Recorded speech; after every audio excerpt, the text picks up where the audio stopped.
Alrighty folks, what is going on everybody? Welcome back. Got some more LEGO Harry Potter years 1 through 4 for all of you. This one is going to be Crabbe and Goyle story, which is level number 9. So we are really making some good ground through this story. You can see there, True Wizard is set at 25,000 studs.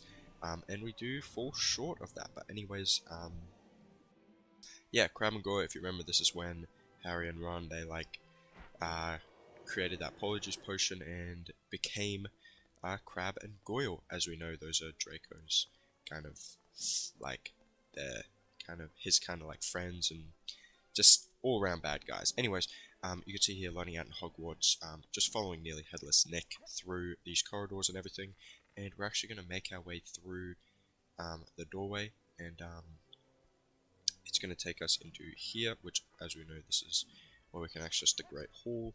And in here, we're actually going to head straight through the Great Hall, and we're going to get it started with a cutscene. Huh?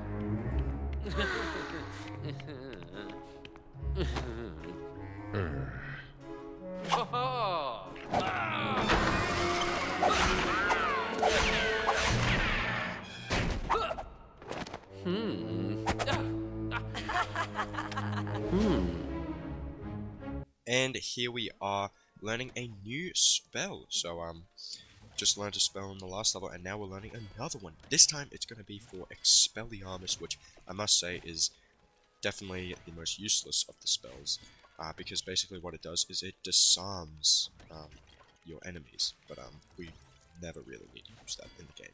Anyways, you can see you just have to use Expelliarmus to zap 5 of these dummies to disarm them with their wands. Do it 5 times with Harry and 5 times with Ron as well. And here we go, get the 5th one with Ron, and that is going to take us away to another little cutscene.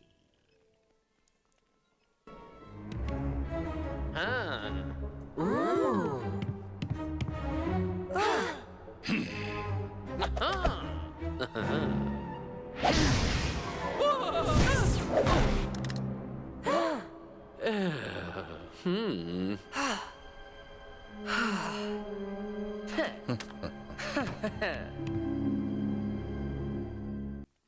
Ooh, Draco being all scary here. He's challenged us to a duel here, so we're going to just keep spamming him with Expelliarmus. And you can see here, we kind of trap him in the corner, and he keeps trying to move away, but because he's trapped in the corner, we can just keep showering him with Expelliarmus and getting him down to 1 heart, and now there he goes. There we go, defeated him, and that is going to unlock Expelliarmus for us, which is the newest spell added to the spell wheel, and a new gold brick as well. But anyways, another cutscene.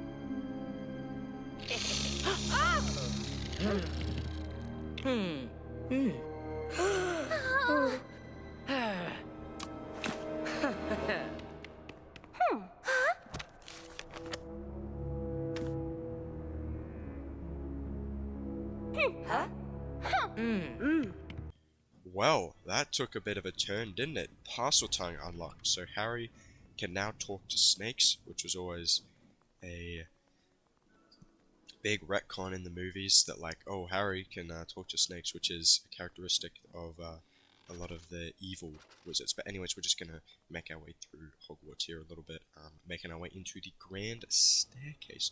And in here, after these stairs move around a little bit, we can follow them up here into this doorway, which is going to take us into the dormitory area. And here on the left, we are actually going to use Parcel Tongue here to speak to the snake there, and then that'll reveal some pieces. We use Leviosa to assemble them here in the correct order to create a snake. Then we're going to head through here, and this will take us into this kind of dungeonous area. Walk up to the plate and cutscene.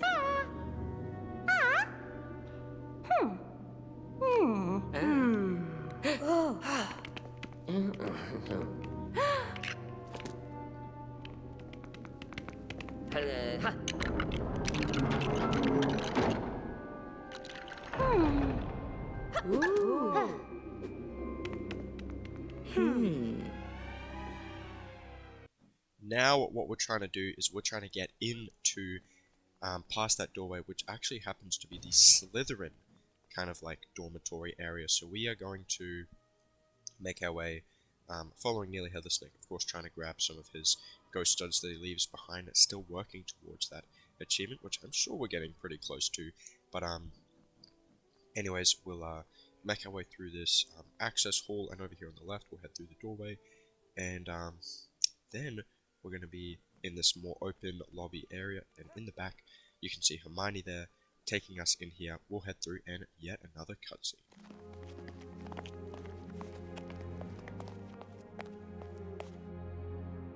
Aha!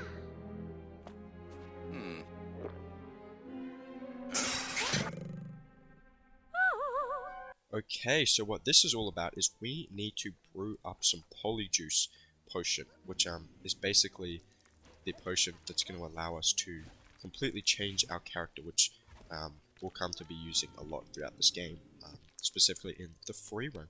But anyways, off to the left there you saw we zapped that cauldron, which caused some, like, I don't know, some snake or something to pop out and basically take the hair off those students there. We place their hair in the cauldron in the back right corner there.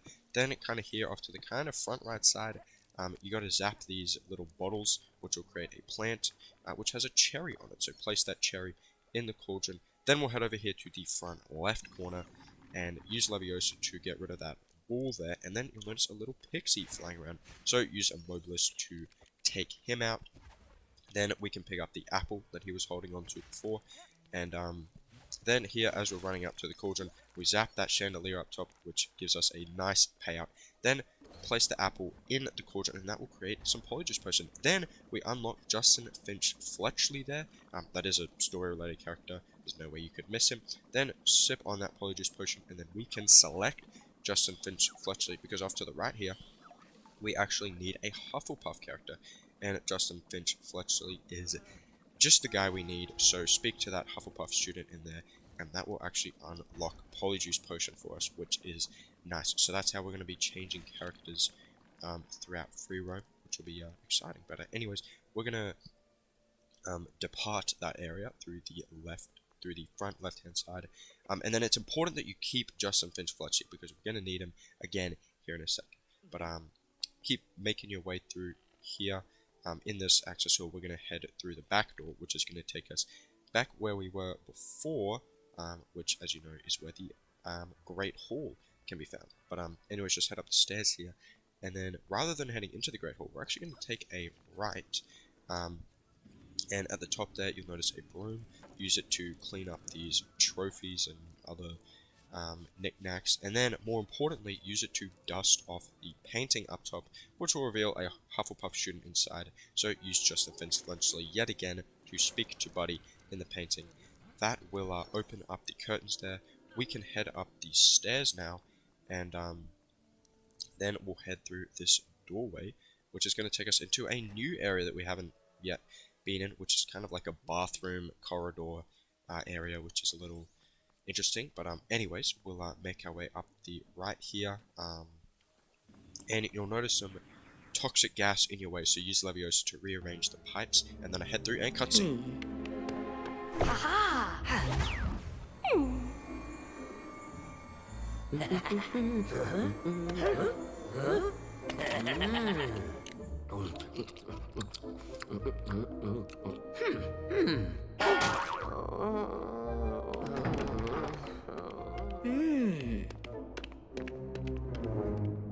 Okay, so now here we go. We're going to head through into the bathroom, and that is going to take us now into the level Crabbe and Goyle. The level has now officially begun, and what we're going to do here is we have to brew some Polyjuice Potion to start. So basically just do as you would here, step on one of those toilets and use Leviosa on the valve up top, which will cause the toilets to shoot up, so you can jump across them.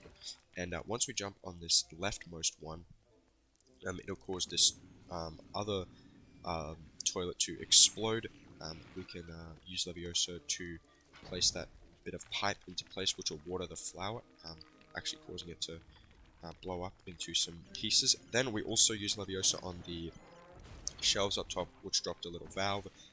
Put it in the kind of water pump there on the left, which released a cherry. Then we'll build up those parts in the back that we found before, build them up into a kind of air freshener, which will get rid of that toxic gas, which will open up the stall there, which will reveal the apple inside it. So now we've got the cherry and the apple.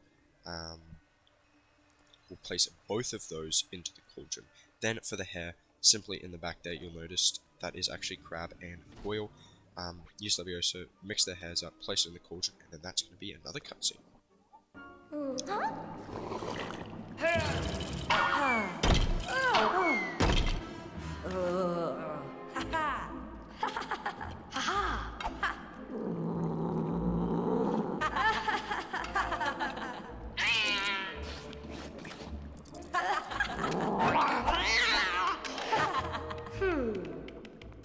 Okay, and I don't think Hermione's Polyjuice went quite to plan, because obviously she has turned herself into a cat, which probably wasn't what she was expecting. But anyways, in this new area, which we were actually in before, and this is the entrance to the Slytherin dormitory area, but drop down below and in the back right corner there, use Lumos to get rid of those tentacle looking plants.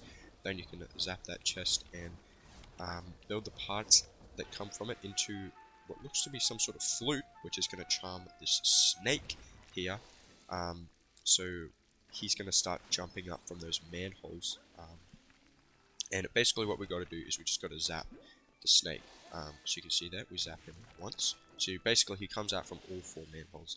Zap him from each of the manholes. But what I do is I notice some blue studs floating in the air. So if you stand on one of the manholes, then the snake will rise from that manhole, and you can actually use that to get up top to the blue studs. So I did that for those 2 blue studs. I missed the ones on the right. But anyways, once you've zapped the snake all 4 times from each of the manholes, you can build the parts into a knight in some gold armor. And he's actually going to come to the front here, and he's going to jump in the water here, and he's going to start pushing this some sort of device here, which is actually going to cause the water that's spouting out here in the back to stop. So what we can do is, now that we've got our Crabbe and Goyle disguises on, is we can walk up to the plate, say hello, and cutscene time.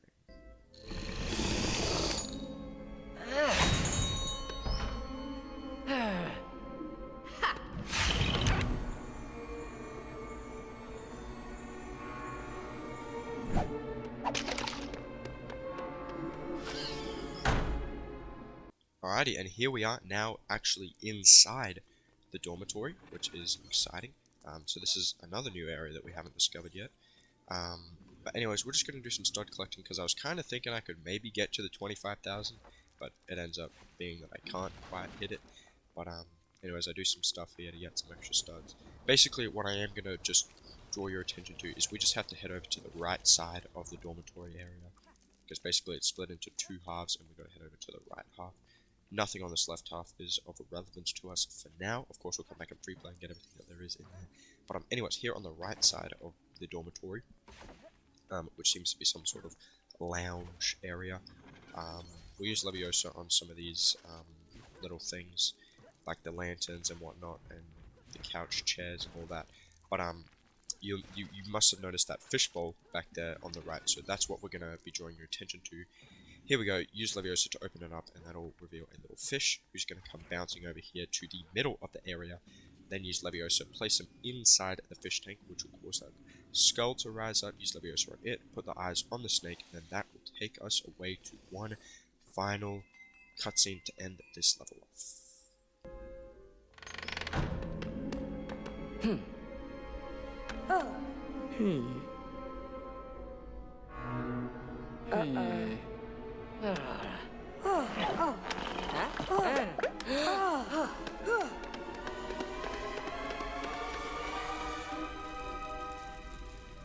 So hey, that was another level that was definitely a little bit on the longer side, but the level itself was very short, but all that kind of in-between stuff at Hogwarts made it a little bit longer. But anyways, adding another roughly 20,000 studs to the pile, which I'm not going to be complaining about. still a good amount. And a new best time, yeah, look at that, under 5 minutes to complete that level. But with all the stuff we did in Hogwarts before, made it a little bit longer. But anyways, almost at 20 gold bricks, which will mark 10% of the way through the gold bricks. I'm sure we'll hit that in the next level. Well, we definitely will. I can't confirm we will. But anyways, that is going to do it for this one for level number 9, Crabbe and Goyle. This was story mode, so we got through the level. We had a ton of fun. We learned Expelliarmus and Polyjuice Potion beforehand as well, which was exciting. But anyways, folks, that's going to do it for me for this one. If you have any questions or anything like that, feel free to leave them in the comments. Feel free to subscribe, like as well, and do all that good stuff. And I will see all of you later. See everybody.